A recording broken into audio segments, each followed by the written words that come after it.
now time for a very Venom-looking edition of Game Pass or Pass, the podcast where we play games on Microsoft's Game Pass service, tell you which games to pass into a friend, which games to simply pass on by. I am Cory. I'm joined by the man that's now sitting correctly, Basher. The Hayworth chairs. This is not a promotion. However, it should be. Not a sponsor. I wish it was, because these chairs are great. Like absolutely worth the $1,000 purchase. I suggest everyone to get one, actually, if you have just a grand laying around. So I'm looking at on the website here. So what's this one for $500? I don't want that one. I want the $1,000 one. I don't know for sure, but I definitely went with the one that was like $1,065 on sale off Amazon. And the other great thing too is it comes in the box and it's completely assembled, so you don't have to do any work to it. What? Yeah, like it's completely assembled. You just pull it right out of the box. That's worth like $100 right there. I was prepared to spend like afternoon with this. I'm like, wait, what? You just pull it right out? We're good to go, guys. Hayworth, they do There's it right. an Xbox one. Okay, first off, there's a Hayworth Xbox one. Hayworth Cross Xbox Fern gaming chair. There's also a Halo one. Interesting. Hold on, I should have to look this up, because apparently the gaming chairs themselves suck. I mean, they don't suck, but they're overrated. Like that design of a normal gaming chair. Yeah, the one you can get off Amazon. That Exactly. I have probably. Yeah. Oh no. Okay, so the one I just pulled it up. Yeah, that's a good chair. Okay, is that the one you have? This Hayworth? No, mine doesn't go all the way up that high, but I wish it did now. Uh-oh, what have I done? Can I get a headrest for this thing? Interesting. This is not about chairs. We're here to talk about Still Wakes the Deep. But before that, did you know that you can let us know what you think about your favorite gaming chair? What's that popular one? The Titan? Is that 574-651-9256. You can shoot us a text message, shoot us a voicemail, whatever you want to talk about. Let us know what chair you have, honestly. I think I almost bought one of those it's like Secret Lab chairs. You know what I'm talking about? I think I know what you're talking about, actually. And because that's like kind of like the hot one for a long time, but those were pretty expensive if I remember correctly. Those can be $500-$600. And that's one of those things I was like, man, like it's expensive enough that I would do it, but at the same time, it's like it's almost not expensive enough that I'm just gonna buy the whatever's popular on Amazon. Now, again, this is not the chair podcast. But that's exactly why I did not get the $500 Hayworth. I'm like, if I'm going to spend the money, I'm not going to go an extra $200 more than an office chair I can get from Staples. Like, let me just spend the money on it. See, that's how I felt. I was like, if it's available in store, I don't know if I want it. Right. Like, I don't know if I want it anymore. So, like, they almost got me because they had a Man of Steel one at Secret Labs, and it was on sale. But I was like, no, I'm not going to let it happen. So I'm pretty happy with my chair. It's like it was like $150. So. Still Wakes the Deep has nothing to do with chairs, but it does have to do with horror. Here are the details as soon as my bar wants to pop up. Still Wakes the Deep is developed by the Chinese Room and published by Secret Mode. It's available on Xbox Series X and S and PC. I played it on PC as well as Series X. What'd you play it on? I played it on PC. PC, yeah. It's a pretty good looking game. The Series X has a performance mode or a 30 frames mode. I would say, honestly, on this one, you can probably stick to the 30 frames mode. It does take a pretty decent hit quality-wise on the performance mode, the visuals. This game has a lot of like After Effects basically in it. There's a lot of things in the picture that give it that pop. So on PC, they also did fix the DLSS, so that's good too. So, but yeah, if you got a decent PC, you're gonna run this one, and it looks pretty nice. Still Wakes the Deep is the return to the first-person narrative horror genre for the Chinese Room.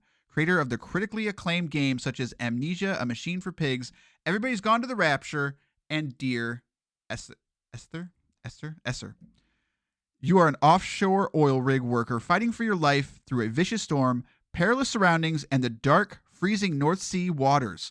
All lines of communication have been severed. All exits are gone. All that remains is to face the unknowable horror that comes aboard. Live the horror, an immersive disaster story aboard the authentic North Sea oil rig. Face a terrifying, unrelenting foe. Pray that one day you get You get to see your family again, experience the beauty and ferocity of the sea as it rips apart one of humanity's strongest structures and its steadfast crew. Still wakes the deep. Let's talk about it. Let's start with the positives, I guess. Looks good. I mean, I'm a fan of these graphics. I mean, it has tons of them. It has graphics on the left, graphics on the right. Graphics everywhere in this game. I'm a big fan of the graphics. Got all the graphics. Art style wise looks great as well. I mean, I like the character models. I like. Oh, jokes aside, I love the setting actually. Like these type corridors actually it's pretty very good. unique. Yeah, it's very like when they first showed this off, and it was like it's on an oil rig. I was like, that's pretty interesting. Like I don't know if I'm gonna care, but that's definitely different. But it plays into the narrative quite well in terms of what you're doing in the narrative and how you're sort of navigating around. So they play off of that setting very well, I would say.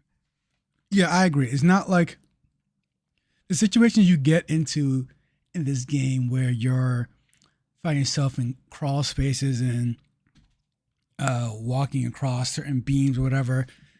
It lends itself to the atmosphere as opposed to like something like, I don't know, when you're playing something like that Resident Evil game, the first person one, you find yourself in a house, but you're doing weird, like, I don't know. Right. It's always to me like some strangely like, why is the house built like this? Like who, Right. like who put Like this? who puts a red jewel for a key? Like what? Like there's a lot of stuff like that just takes me out of these types of games. Like whereas like the oil rig is actually a really good setting for this. Yeah, and what's the other word I want to say here? Okay, so we're not going to go into spoilers, but obviously stuff goes wrong, okay? And so the main plot of this game is the horror that sort of attacks you and is trying to take over the oil rig.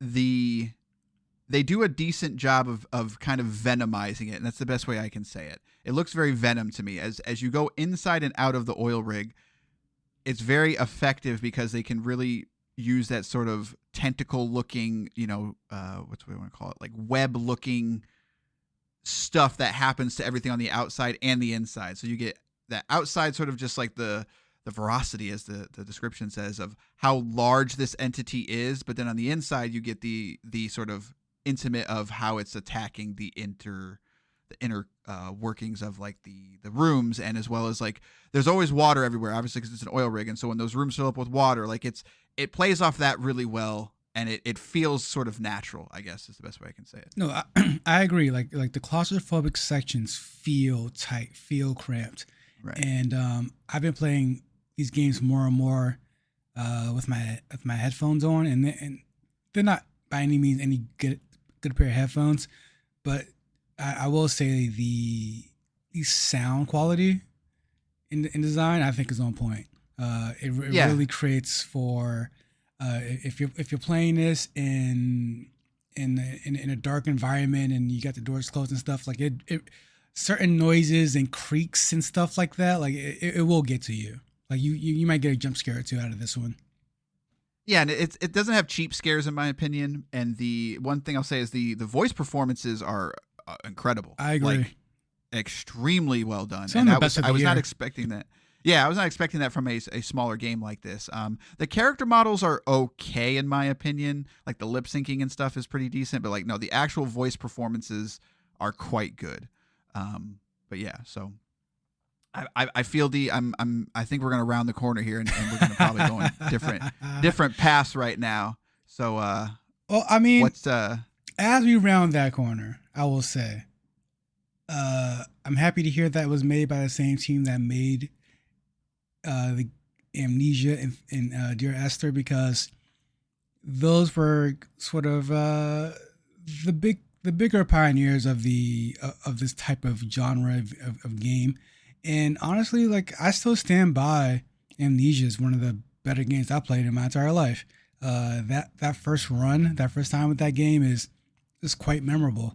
And I do think this team gets it more than most when it comes to delivering this type of game. By this type of game, I mean that game genre where you just you're in a first person mode and it's very close to a walking simulator, but but they build enough around you atmospheric wise to really bring you into the game. So it doesn't feel like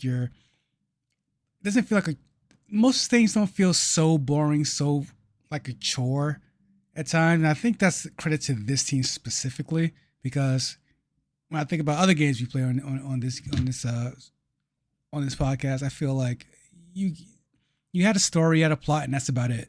But this team kind of gets it. Yeah, that term walking simulator is one that I feel like we've been using it a lot lately, but maybe it's just in my head. That's such a wide genre of possibilities, if that makes sense. And so the last game I think we talked about which was Hellblade. In my opinion, that is far more walking sim than most games. I agree. So yeah, when you're literally just going from point A to point B, and it feels like you're just going from point A to point B, that's sort of the biggest sin that I think a walking simulator can make. And while Still Wakes the Deep is a walking sim, do not get me wrong, it is a puzzle-based one, very similar to a lot of walking sims, but because of its runtime being only about 4 to 5 hours, and they're smart with kind of bringing you inside and outside many times, so you get those scenery changes, and they don't go to the well too many times of having to do the same thing over and over. Like, for instance, there is an underwater section, basically, to where you've got to sort of figure out how to get out from underwater.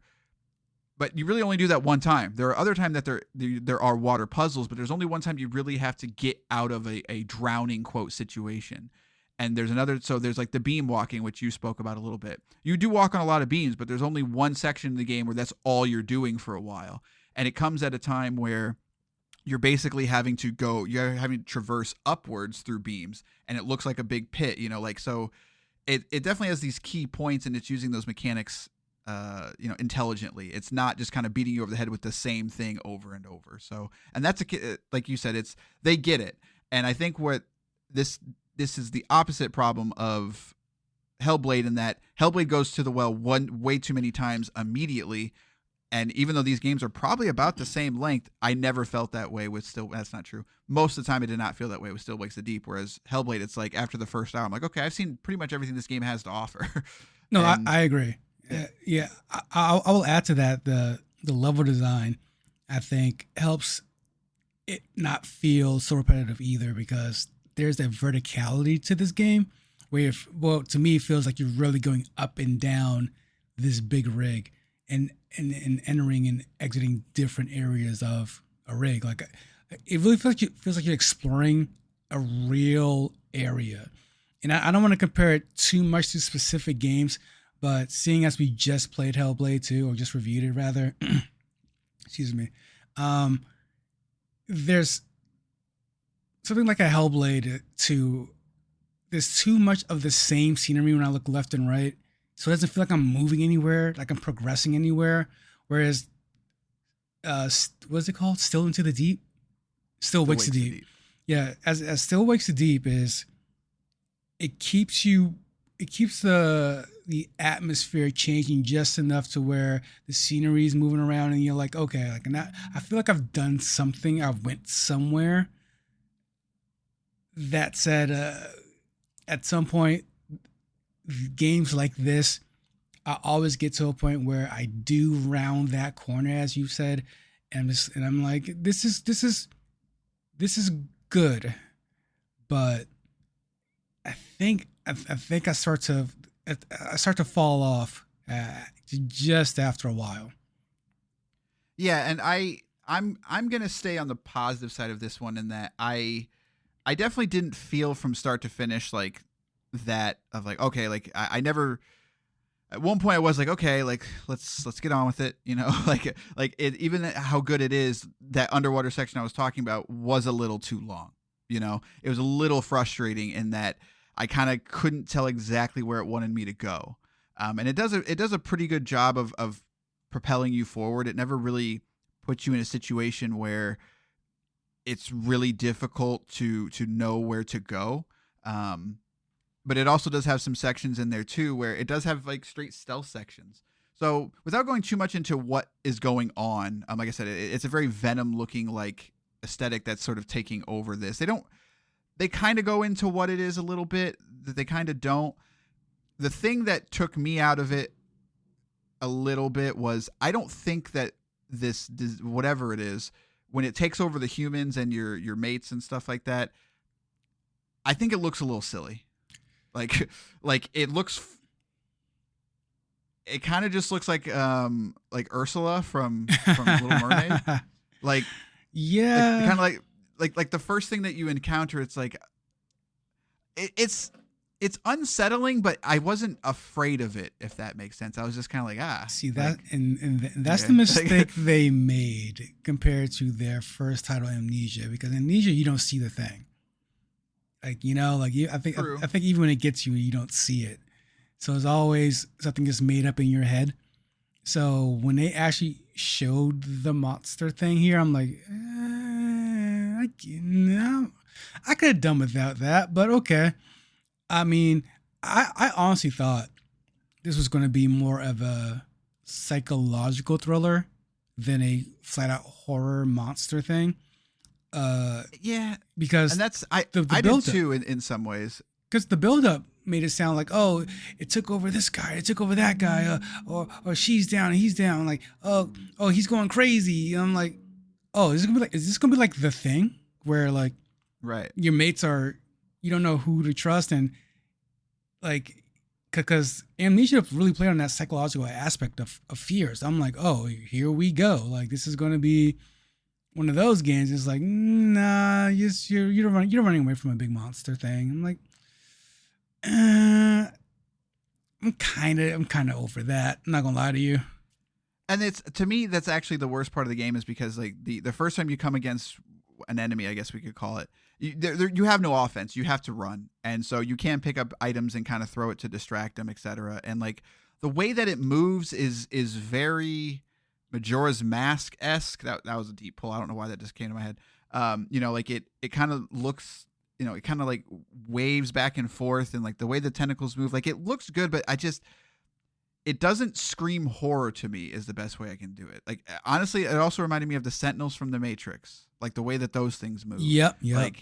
Like it looked a lot like that. And so I actually got pretty frustrated any time that thing killed me. And it was one of those situations where I was like, I kind of wish this was more of a cinematic adventure of where just don't let it kill me, like make it, because there are times where you are running away from something, and there's even a button, I think it's like you click the right stick and you have like the look behind you button, but you can still be sprinting forward. And there are times that it uses that and stuff like that. I was like, I feel like you just should have done that most of the time, because I don't think the quote gameplay of hiding and throwing an item so that way this creature goes away from me is all that fun. I just don't. That's very old school design. That's like dumb Hitman AI design. Like, I got this coin, I'm just gonna flick it, and now I can get out of here and kill this guy scot-free.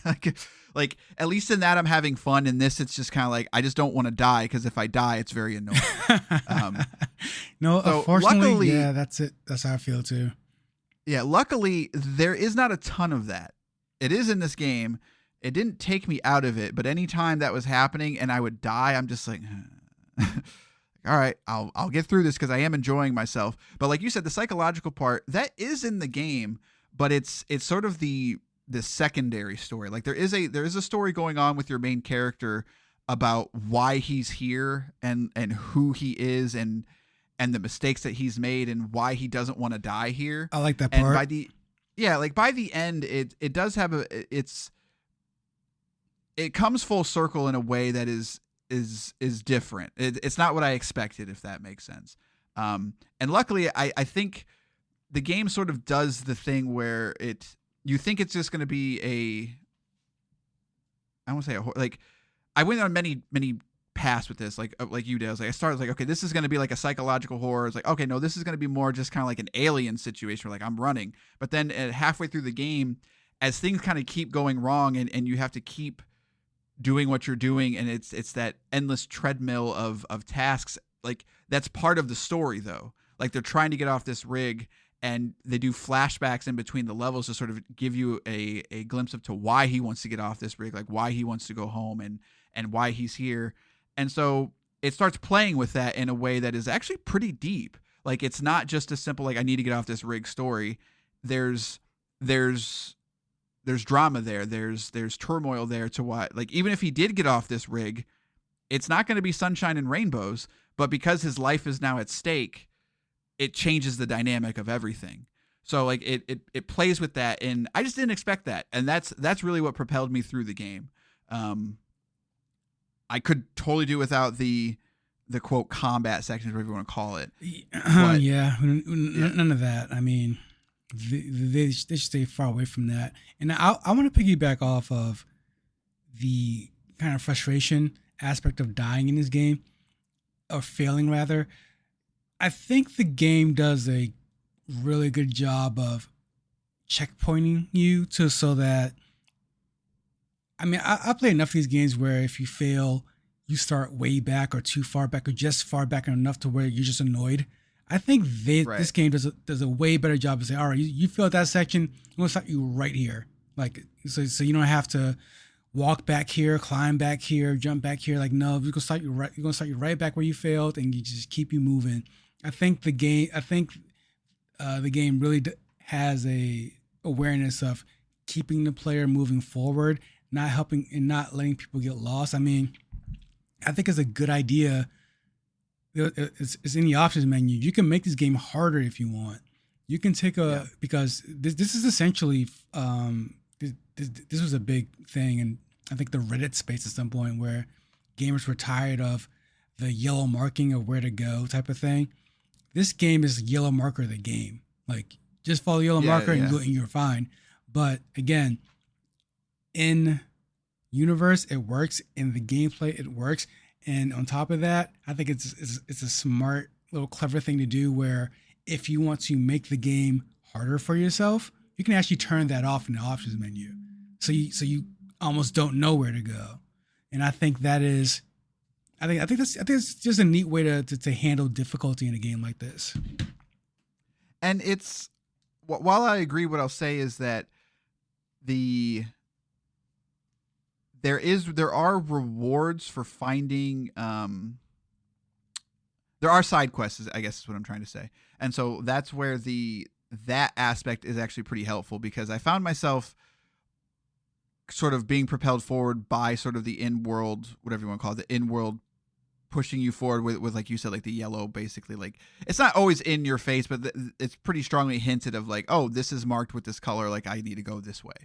Because there are some aspects when you're outside and there are multiple levels, and sometimes it can get, I won't say confusing, but you know, it guides you gently. But you can miss side quests entirely if you don't do that. Like, there's one side quest in particular with one of your friends, and you need to get a couple items for him, and you can just straight up miss them. And if you're following that main path, you'll miss them.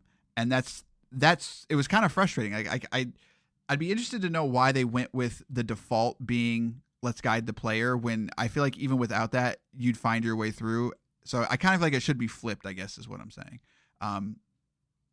But yeah, so I agree, but I guess what I'm saying is that I was kind of frustrated that they didn't make that the default. So I mean, I think it's a fair assessment. I think it just depends on, again, I think their main goal with this, not the main goal, but something on the whiteboard was, let's get the average player through this game in these 4 hours. Like, because I mean, if I was any more frustrated playing this game, I would have quit a lot earlier, because I know what kind of game this is. So especially since most people right now, most gamers aren't finishing any of their games. Like I think it came out. Yeah, that's fair. I think it came out like somewhere up to like 60-70% of gamers don't finish games. So it's like, if you're making a 4-hour game and it's quote unquote a walking sim, you better make it one where it's not frustrating to get through. Yeah, that's fair. It's for me. I guess it's a double-edged sword because I feel like this is one of the few walking sims that the world is actually worth exploring. I agree. And that tends to be where I fall out of walking sims of, either critical path me or don't, because what you're trying to tell on the side ain't worth it. But this is one of the few that I wanted to. So it's, again, I don't know if there's a right or wrong answer, but it's, So tell me, where's your biggest frustration with it? Because you tend to not be on the walking sim train, I guess you could say. For me, it's the lack of innovative and engaging puzzles. It usually comes down to that. If you got really engaging puzzles that requires some sort of brain thought process, I'm usually in, or even like a gameplay heavy puzzle solving aspect.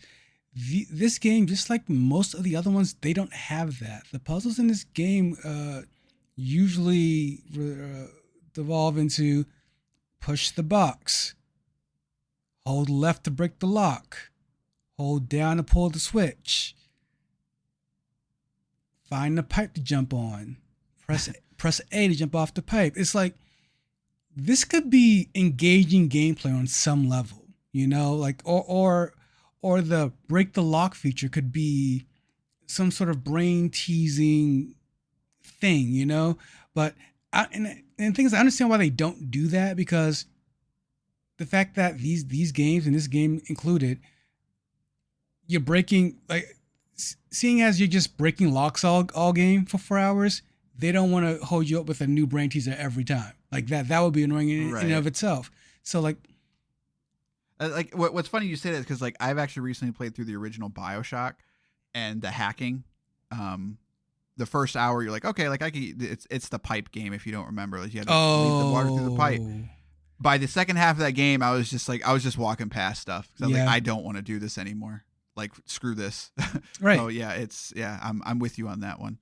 Yeah. So sadly, like Still Wakes Deep, for me personally, it still does not deliver on engaging puzzles and thought-provoking ways to solve problems. It still focuses solely on atmosphere, and to this game's credit, largely on character.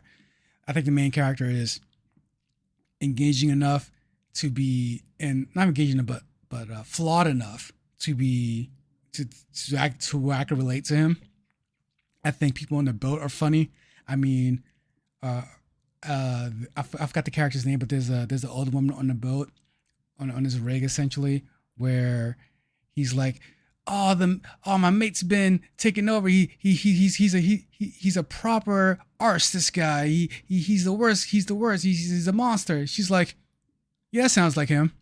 It's like, even though she knows there's a monster on the boat, she's like, so he hasn't changed at all. All right, good to know. Like this banter between these characters that I think are well written, even better delivered. But again, at the end of the day, it's hard for me to sit down for 4, 5, 6 hours and hold left to open up a lock. Like it's just not too much of a game to me at that point. Yeah, it's not perfect, and I agree with you on those aspects. The quote game part, as you say, is it's not. It's interesting that they even decided to do that, though. Like my gut feeling is that at one point there was a mini game for that, because it also doesn't make a lot of sense to why you have to do that so much, because we're in the modern era where like you don't have to hide load screens, like we don't. And if this was a GameCube game, that's what you did, like you put through something, like it's like a Metroid door. Like when you hit that door, it's going to start opening. Like that's what this felt like to me. It's just like, this is me going to a new area to sort of, I don't say stopgap it, but sort of put an end cap on, like, okay, you're done with this part, so let's go forward. So to me, it's like, why not just like, let me just open the gate? Like, why do I have to play the lock, if that makes sense? So my gut instinct is at some point there was a mini game there. It doesn't screech it to a halt, but like it definitely sticks out, and it's just kind of strange. It's kind of strange that still exists, I guess you could say. Right. So, Yeah, exactly. I mean, there are just still some things about, and as much as I beat these games up, like even my favorite genres of games, like the JRPG, they have things in them that are inherent to them that just plain suck. You know, like that are just super annoying. And like this is one of those aspects of this game, of these type of games, that eventually lead me to just almost never really complete them. But that said, I mean, we're getting to the end here. I still think Still Wakes the Deep is one of the better types of these games. yeah, I don't know if it's simply because there wasn't a lot of build up to this one, but like I was pleasantly surprised with this one from multiple angles, because I did not expect the narrative to be as strong as it is. I didn't expect the presentation to be as strong as it is. Performance is pretty good. As someone with a pretty high end PC, like I wasn't able to just like blow through it. So like I'm sure there's some optimization. DLSS was broken on the Game Pass version for the first couple of weeks too, which is like, if you're gonna it advertises DLSS, and as an NVIDIA person now, it's like I don't have DLS or I'm out. So I get that, but yeah. Anyways, but yeah. So I was pleasantly surprised in the end of this little game. That's the best way I can say it. I think at $35, it's a little too much. I mean, on Game Pass, obviously, it's part of the subscription, but to me, this is like a great $20 game. Like if this was a $20 game, it's still pretty much a no brainer if you have Game Pass, obviously, but 35, 40, I'm like, but for $20, like easily, like, yeah, you should play this. This is awesome. I still, this does the thing that I really hate about some of these open narrative games, I guess you could say. Like there's some resolution kind of, but not really, but that's also, they're very smart. Again, it's the characters that even though we don't exactly know what happens, we get a finishing, we get a complete narrative of the characters. So therefore, while I'm annoyed that it does the thing of where it doesn't tell you what's actually going on, it's very X-Files in that way. I still got closure. And that's the best compliment that I can give a story like this, is it's got closure. And that's all I really wanted, I guess. So Isn't that all we ever want, is closure? Yes. I want, like, I can't, like, I know Annihilation is that movie that people love. I do love that movie. And I've come around on it a little bit as I've gotten older, of just like the fear of the unknown in many ways. And that's probably like mortality, and not to get like too like, whatever in this podcast, like philosophical, but like what happens in that movie? You don't know. You don't know what happens. Like there are no answers at all. As long as you give me enough to at least theorize and talk to people about, I'm cool. I think that one does. There are some of these movies. I think this is a game I like too. I'm sorry, a movie that I liked. I think it's called The Vivitch. The Witch with two V's. The Witch, yeah. Some of these just end, and I'm just like, okay, I liked my experience. I liked my time here, but you gave me nothing to even. Yeah, all his movies do that. Like they do the thing, like it's a build up, because I think he also did the he did a lot of things that I right? like. Yeah, I liked Hereditary too. But Hereditary was the same thing of just like there's so much build up, and then finally in the last 30 minutes, like it sort of kind of explodes a little bit. But even then, Hereditary gave you the answers for the most part if you were paying attention. But I didn't really think it was that intriguing. Whereas The Witch is just like, whatever. Like, you're not wrong. Yeah, like, okay, like, yeah, that was weird and kind of creepy, but like, also it was kind of hilarious in some parts. Like, same thing with Hereditary. It's like when the kid smashed his face on the desk, like my theater was laughing because it was just kind of out of nowhere and awkward. But yeah, but this is not that, I guess is what I'm saying. Still Wakes the Deep does not have that problem, which is a huge compliment for me and from me, I guess you could say. So I'm going to say you should play it. I think the same for me too. Like I genuinely hate these games, like with my whole heart. But this is one I will see myself finishing at some point because I did like the characters. I do really like the performances, and I do want to see what happens at the end here. Yeah. So Still Wakes the Deep gets a pass it on from us. Play it. Talk to your friends. Have a good time with it. It's worth a play. All right, so that's going to do it for this episode. When it comes to the future, we've been playing some games. I keep saying that, I know, and then we take these long breaks. I have played a whole bunch of games. You've played a whole bunch of games, and so an effort to probably try to pump our numbers up so that way the end of the year we don't have just like 10 games this time. I've played Flintlock. I've played Dungeons of Hindenburg. I've played Neon White. I have also played... What was that other one? The Callisto Protocol. And so you're also playing My Time at Sandrock. You are playing, what was the name of that game I'm never going to play? Eugene Chronicles. That one. And you're also playing something else. You're also playing Kunitsugami Path of the Goddess. I think I'm definitely going to play that one. So that one looks really good. I'm just playing too much stuff right now. So yeah, so I'm excited to talk about Flintlock, and I'm also excited to talk about Dungeons of Hindenburg. So those ones will be coming too. So, but all right, that's gonna do it for this episode of Game Pass or Pass. We will see you next time with one of those games, maybe two. Good day, sirs.